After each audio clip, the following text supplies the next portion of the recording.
Welcome to IGH Going Rogue. Today is Wednesday, February the 12th. And we have a great guest today, so we're going to jump right into it. He's on limited time, Emilio Gonzalez. Emilio, welcome to IGH Going Rogue. Thanks for joining us today. Hey, thanks for the invitation, and I'm glad to see you back on the air. I appreciate it. It's always a pleasure talking to you. Why don't you walk us through your background, since I don't want to mess it up. I know you have a long, distinguished record. And by the way, my buddies over at the Navy say go Navy. So All right, we're all God's children. That's okay. that's Yeah, right. That's right. 26 years in the Army, retired as a colonel, Army Intelligence. Um, did a tour at the White House on the National Security Council. Then I was the immigration director for 2 years under President Bush. And since then, I've been doing a lot of consulting. I'm in the financial services industry now, very active on the Trump campaign as a surrogate, but also operated under Veterans for Trump and National Security Professionals for Trump. And I was fortunate enough to be on his transition team. Awesome. Well, welcome. So, just going back into the whole intel background and immigration background, I mean, Homan. Hey, Tom Homan is one of a kind, man. Let me tell you, one of a kind. He calls them like he sees them. He's a cop's cop. Yeah. He's got a mission, and he's going to accomplish that mission. And we're all rooting for him 100%. What do you think about the job he's doing? Well, listen, I think he's doing a great job Yeah. because he's just telling it like it is, and he is making sure that you don't get lost in the fluff or the noise.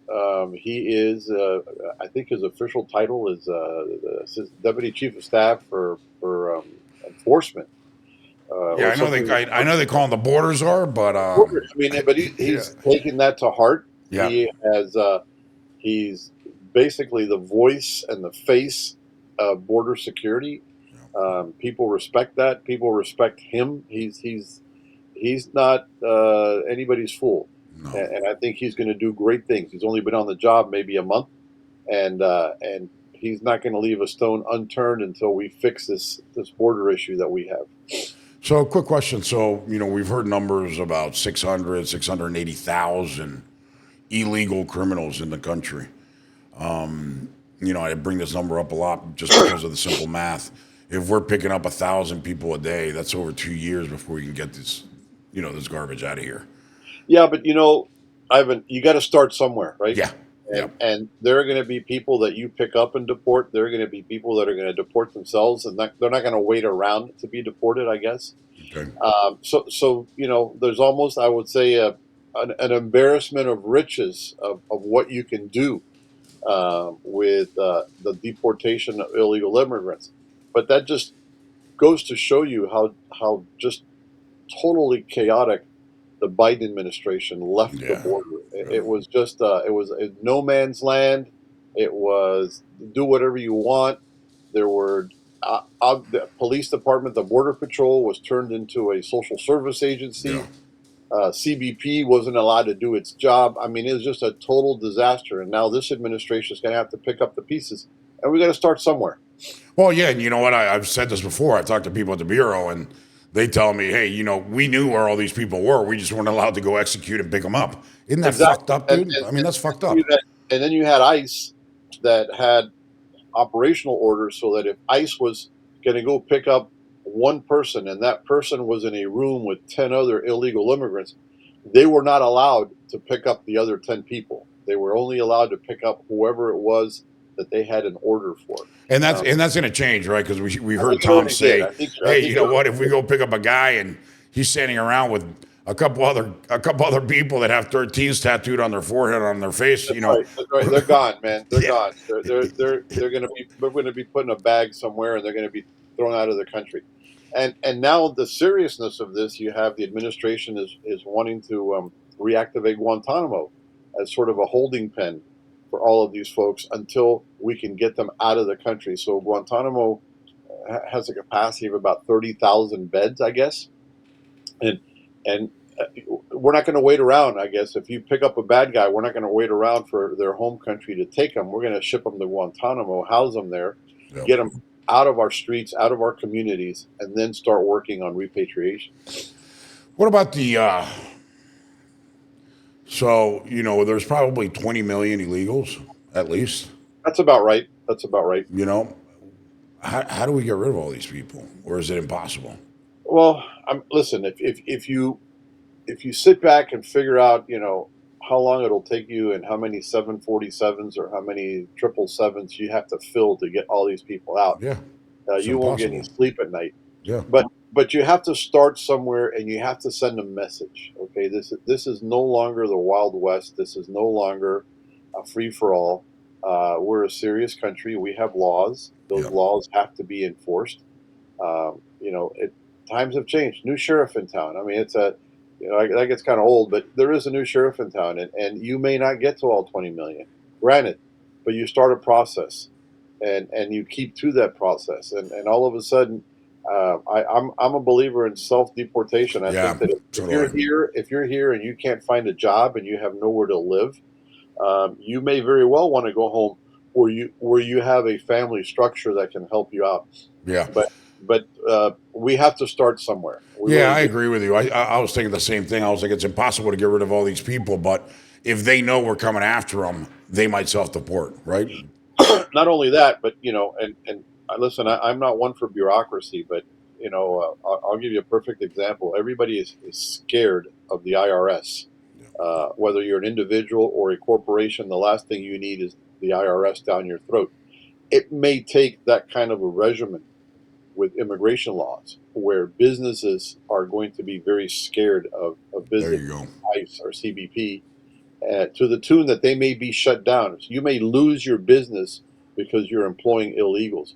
Once that starts to happen, the jobs go away, the incentives to come here go away. If you don't have a work permit, if you're not authorized to go into a medical facility, if your kids can no longer attend school, and most recently, the president is really tackling this whole issue of birthright citizenship. Yeah, So I think there are a lot of angles that you could use, but you've got to start somewhere. You can't just raise your hands and say, "Oh man, there's too many of them. Forget it. We'll deal with it some other time." Now, yeah. this is one of the few elections, probably the only election, where a president of the United States was elected on an immigration platform. I mean, that never even made the top five before this. And that's what people elected him to do, and he's going to do it, or at least he's going to make a good faith effort to get it done. Yeah, and I think it starts with the border. You got to lock down that border like he was doing in his first term. And once you seal that off, I think the majority of problems get resolved, right? Especially with drugs, criminals, and more people coming in. And like you said, people that are in that all of a sudden feel surrounded are going to want to leave. They're gonna want to leave. I mean, if you're here by yourself, even if you're a 20-something young man and life is really tough for you, you may just say, you know what, maybe things weren't so bad in Honduras Yeah. or El Salvador. I'm just going to go back, and who knows? But the Yeah, fact but with that said, Emilio, what we saw at FEMA, yeah, $59 million going to hotels, luxury hotels, or getting EBT cards, or getting Medicaid, they're getting room service, and and housekeeping. well, That's a hell of an incentive, right? one of the best things that's happened to this country has been Doge. Okay, the Department of Government Efficiency. These guys are going in and they're peeling back the onion. Yep. And what's happened traditionally, Ivan, is the budgets of these agencies are so big that you can hide anything anywhere. And if you're an activist administration like the Bidens were, Yep. where they put in leftists, progressives, whatever you want to call it, throughout the administration, they were sending checks everywhere. Catholic Charities and Lutheran World Services and Hebrew Immigration Society. All of these relocation NGOs made billions. By the way, that hotel in New York is owned by the government of Pakistan. Right. So we're sending $58 million to Pakistan. We're putting people who are illegal in hotels with room service and laundry service. We're giving them all sorts of medical benefits, employment benefits. Yet we can't do that for folks who lost their homes in North Carolina or California. Yeah. Well, and And the that, worst thing about that is, a lot of these people come from very dire straits in their own country, right? sure. Very, very dirt poor. And all of a sudden it's like, wait a minute, if I can just get across the border, I get to live in a hotel. I get room service, I get housekeeping, and I get an EBT card and health insurance. Holy crap. That really is the American dream, right? Well, let me tell you, Governor Abbott, the guy is a political genius Yeah. because he took what was essentially a border issue that nobody cared about, and he nationalized that issue. And Yep. you hear that term, immigrate. Every state is a border state. It's true. Yep. You can talk a good game, but when somebody drops 50,000 illegal migrants in your city, you have to deal with it. And then all of a sudden, your story changes. Yeah. And by the way, speaking of that, that's one of the things that Homan wants to tackle. He wants to tackle the sanctuary cities, the sanctuary states. If you want to be a sanctuary city, fine. Don't count on any U.S. government financing, support, logistics, whatever. And oh, by the way, if you purposely hide an illegal immigrant, you're running afoul of federal law, and we're coming after you. The minute you see a big city mayor in handcuffs being prosecuted at the federal level, you're going to see people's tunes changing considerably.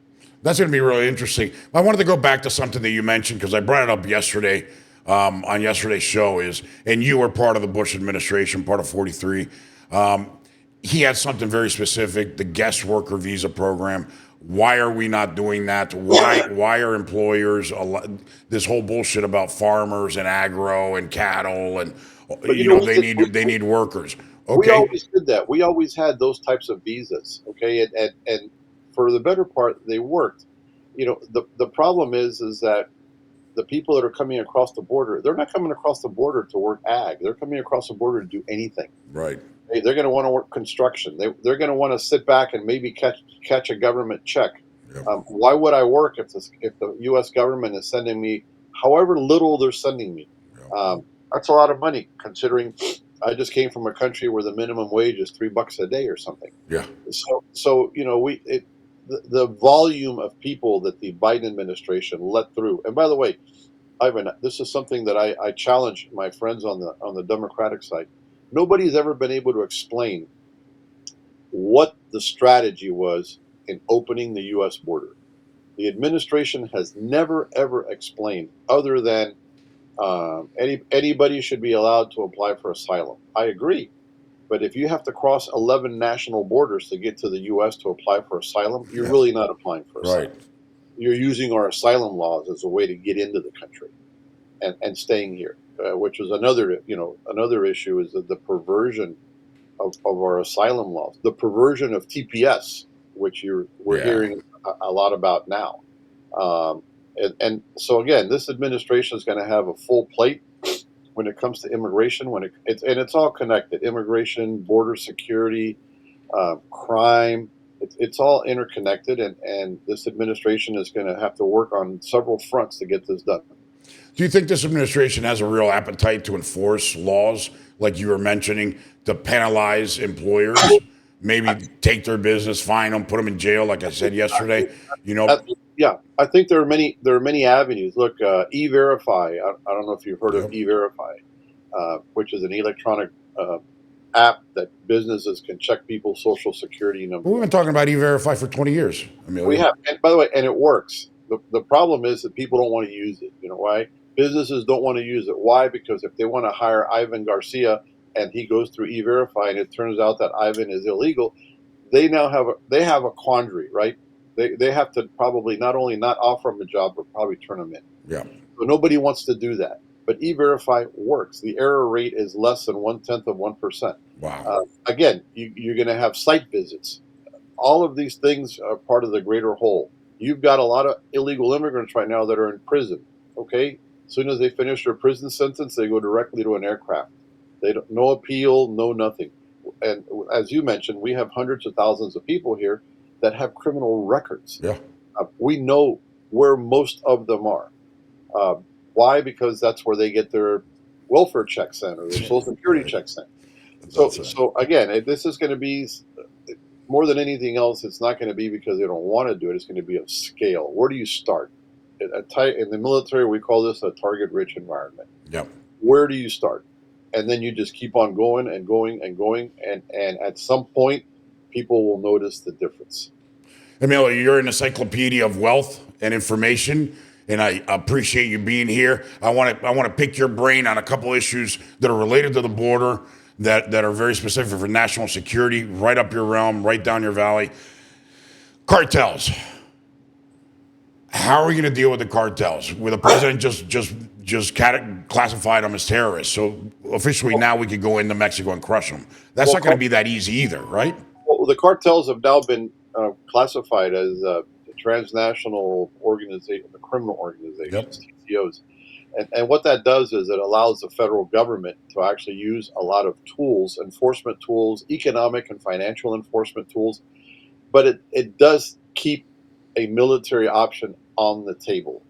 If you know that there is a location that the cartel is using, um, you then have a right to take it out. Now, do we want to launch a cruise missile across the Mexican borders? No. That Right. having been said, you can also always go to the Mexican government and say, we know this is happening here and we expect you to do something. And if you don't do something, our options are open. And when you saw President Scheinbaum all of a sudden changing her tune from absolutely not, we're not going to cooperate with the Yeah. U.S. government on immigration. Now all of a sudden she wants to be cooperative. She wants to send 10,000 troops to the border. Well, where were they 5 years ago? Okay, I've got a real problem with all of the countries in Central America, Right. but particularly Mexico. All, 100%. all of Hey, these caravans that you remember we see on TV coming through, none of those people were destitute or poor because every one of them was sponsored by some relative. They were coming across the border. They were buying water. They were buying food. They were buying transportation. They were buying hotel rooms. And every single government was giving them transit visas, yeah. not permanent visas. And as they crossed country by country, they were dropping huge amounts of dollars until they got to Mexico, Yeah. which is a very large country, and they dropped an inordinate amount of money into Mexico. So Well, there was, and along the way, right? So it helps every country's economy as well to yeah, have and they had tens no of interest thousands of people whatsoever. trekking through. No interest, and that's just an economic example. Then you get the national security example. During the Biden administration, 65,000 Chinese military age men crossed into the U.S., primarily into California, from Mexico. That's about the equivalent of, I don't know, 7 infantry divisions. Uh, the Chinese control everybody that comes in and out of their country. And by the way, the Mexicans do too. They have Yeah. a very good internal. I know I was the army attaché in Mexico. I know how they operate. So you mean to tell me you get these plane loads of Chinese flying into Mexico City and you're not asking yourself, gee, why is that? Why do these people not have luggage? They all have backpacks. Why is it that another example? Why is it that Turkish Airways has a daily flight from Istanbul to Bogota, and that flight is filled with African men from Mauritania and Guinea? Okay, nobody asks that question. Nobody goes to the Mexican government and say, "Gee, we'd like to learn more about your tourism marketing in West Africa." Uh, Another example: nobody flies into Nicaragua because there's nothing there. Yeah. Nicaragua's a beggar state. Yeah.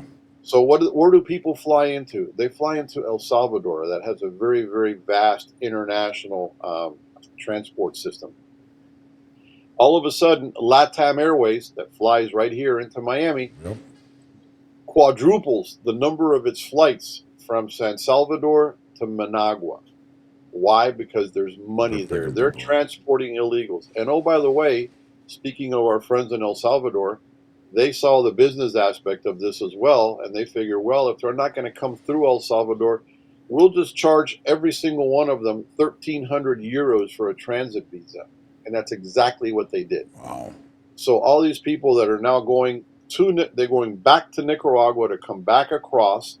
Each one of those has dropped 1,300 euros collectible at the airport, so that you can get on a plane and go to Nicaragua and be trafficked into Texas. Huge business opportunity. There was an instance where all of a sudden the charter the charter airline business between Haiti and Nicaragua was off the charts. 20, 30 flights a day, charter flights a day, flying into Nicaragua. Why is that? Why did nobody call them out on this? Again, this is a business. The cartels went from, they didn't exchange fentanyl for migrants, they added migrants to their menu of offerings. So they not only pushed drugs across the border, now they were making a killing on migrants. That's And amazing. and one last item, Ivan. All of this started. All of this started when Cuba, Nicaragua, and Venezuela got together. They saw the opportunity when Biden opened the borders. So what do you get? Cuba needs a safety valve. They then allow people to travel on vacation to Managua. Yeah. You have to buy a round trip ticket, even though you only go one way. One way. The tickets cost $4,000. Wow. Okay, so then you go into Managua, but you know what? Cuba has no airlift. So Venezuela decides to loan them A plane. or at least lease them aircraft. And then when you get to Managua, you have all of the coyotes there with signs saying, Ivan Garcia, Emilio Gonzalez, because it's all prepaid and pre-programmed. Yeah. So you do the math. Back of the napkin stuff. Cuba has trafficked over 500,000 people during the Biden administration. Wow. That's 5% of their population. Just on airfare alone, 500,000 times 4,000 is $2 billion.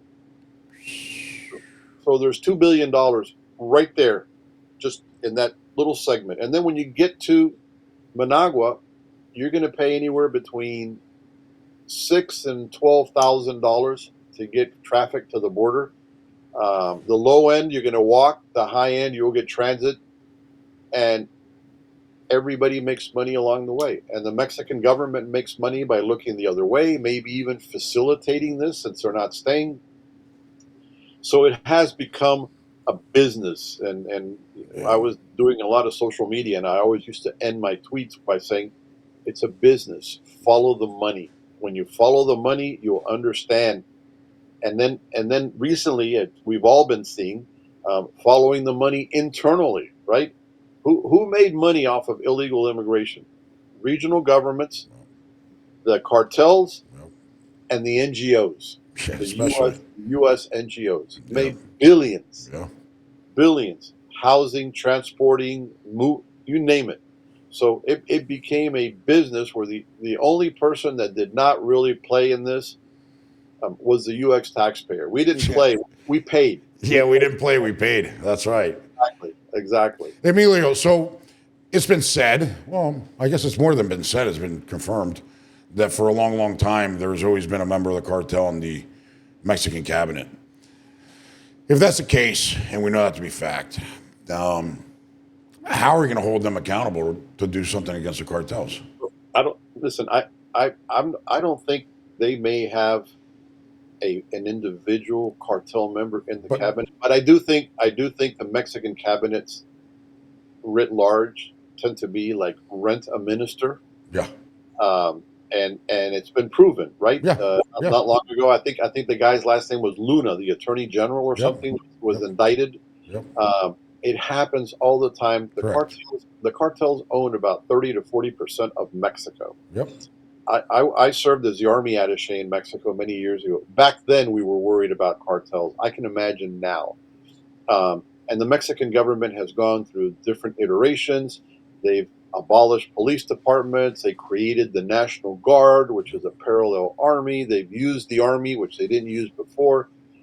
And the army was always I'll tell you, institutionally, the army was always very hesitant to be involved in the drug war because of corruption. They feared that because they pay so little, that their soldiers and officers would be corrupted. And we're seeing that now. So across all of Mexico, whether it's at the national level or at the state level, the cartels have their claws into everything. Can the Mexican government do something? Absolutely, but they won't do it of their own volition. They have to be forced into doing it. It has to be painful, and then they can take action. And you think Trump will? I think he's starting. I think he's starting. All of a sudden, we could never, in our wildest dreams, would have gotten the Mexican government to commit 10,000 soldiers to patrol their side of the border. Now, what they do with it is another matter. Yeah. But up until Trump took office, you had millions of people staging on the Mexican side of the border, and they didn't do squat. In fact, they were there selling them water and food and tortillas and diapers for the kids.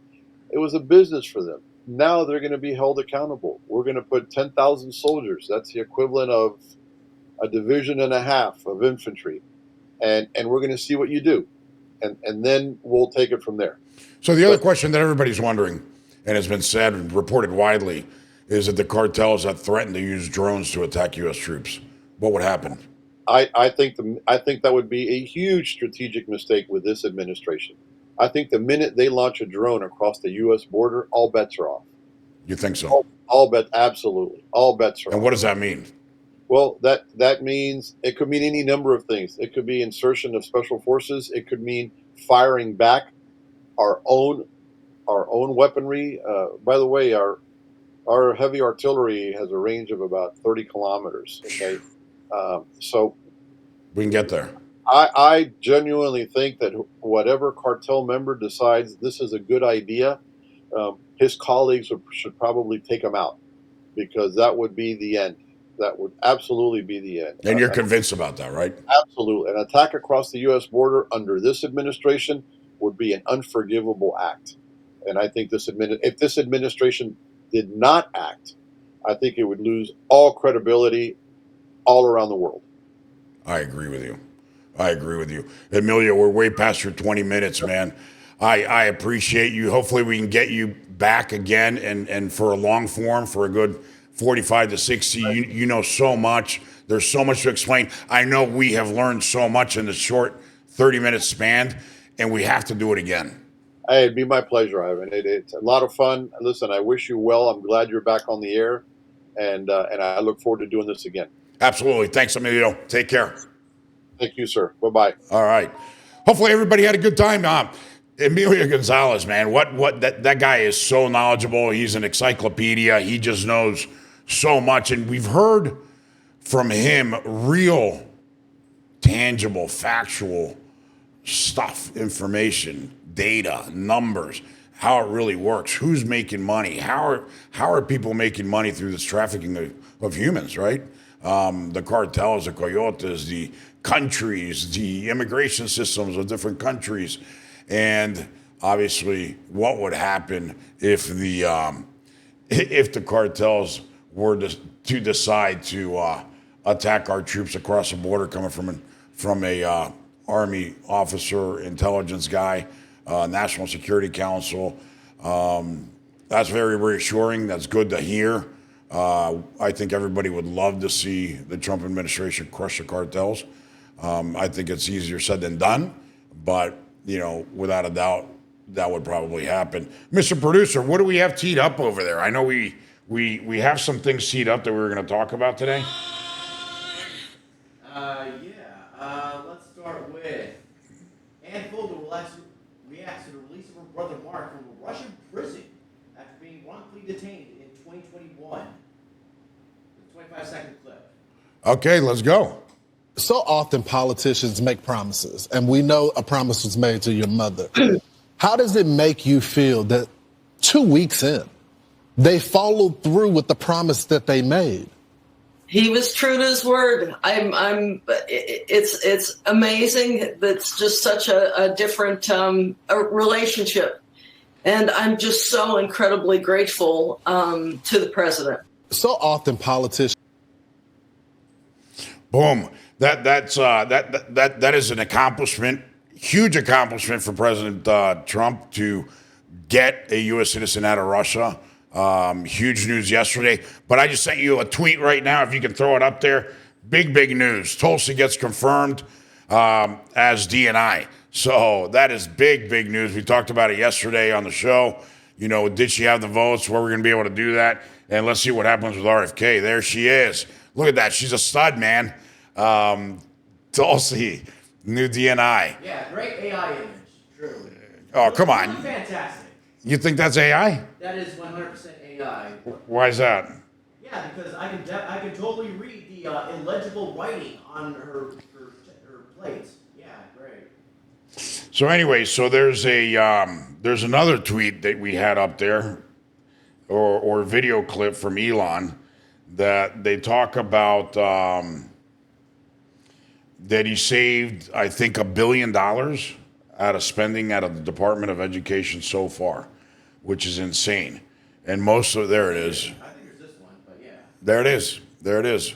Elon's Doge just saved taxpayers $982 million by cutting wasteful spending out of the Department of Education. Look, $881 million was axed from 89 bloated contracts. So that means overinflated. That means they were overvalued. Somebody was probably skimming and getting a side piece, you know. And look, $101 million for fucking DEI.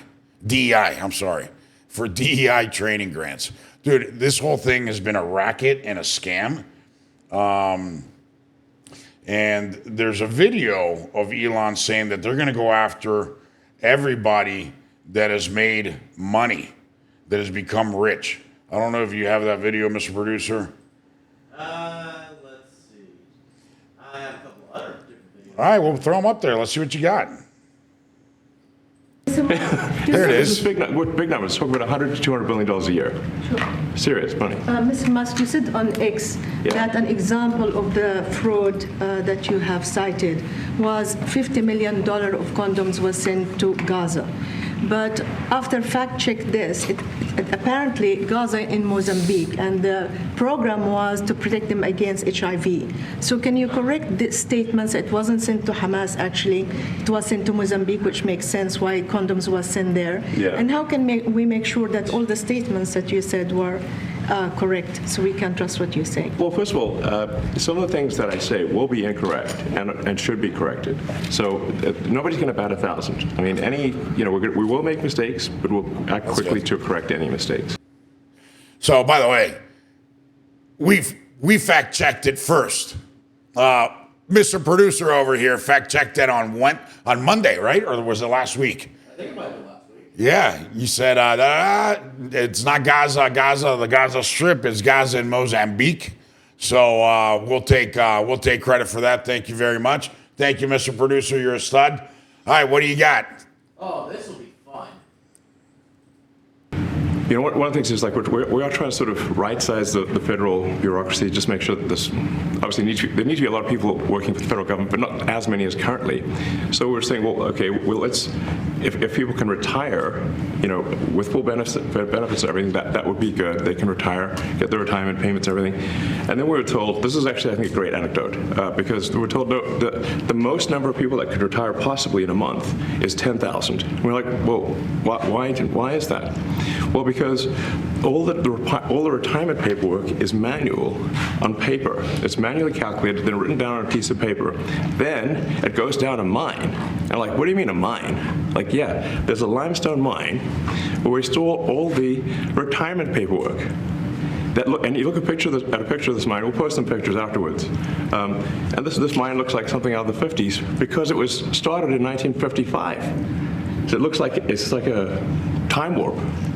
And then the speed, the limiting factor is the speed at which the mine shaft elevator can move determines how many people can retire from the federal government. And then That's pretty pathetic, man. That is pretty pathetic. So everything is actually manual. That's why we need Doge. So I sent you a tweet about the judge, the famous or infamous judge now. Guess what, guys? This piece of shit is actually married to, look at that. The swamp is deep. One of the activist judges blocking Trump's agenda, Judge John Bates, is married to the founder of a USAID-funded NGO, Carol Rees, is a Democrat lawyer who started Hope for Children in Ethiopia, a longtime USAID grant recipient. So he's blocking Trump from stopping, you know, the bleed and the payouts of all these scam funds. Why? Because it directly affects his wife. That's a conflict of interest. This guy should be disbarred, thrown out, and locked up. What a piece of shit, like all these fucking Democrats are. Anyways, guys, there is so much to talk about. Stay tuned. Tomorrow we have a kick-ass day. Tomorrow is Friday, right? Oh, tomorrow's Thursday. Oh, shit. All right, so maybe we'll move it to Friday. No, we have a schedule tomorrow. Maybe we'll just keep it on Thursday. But we had something that was real fun. Back in Battleground, we had Law Enforcement Fridays. I made a mistake and scheduled it for tomorrow, so we'll keep it for tomorrow. And we're going to be talking about situational awareness, what to be looking out for. We know there's criminal element everywhere. We know there are terrorists out here lurking about. We know there are gangs like Trendaragua, MS-13, et cetera, et cetera, et cetera. How do you protect yourself? How do you protect your family? How do you become aware and not become a victim? You do not want to miss tomorrow's show. As always, IGH Going Rogue. You can find us on Rumble, Spotify, Spreaker, Apple, Amazon, Audible, who else? iHeart, Jesus, Pandora. We're everywhere. Do not miss us. Follow us on, we're on X, we're on Facebook, we're on Instagram, and on TikTok. Go, find us, like us, share us, and we'll see you tomorrow. We're going to kick ass tomorrow. Take care.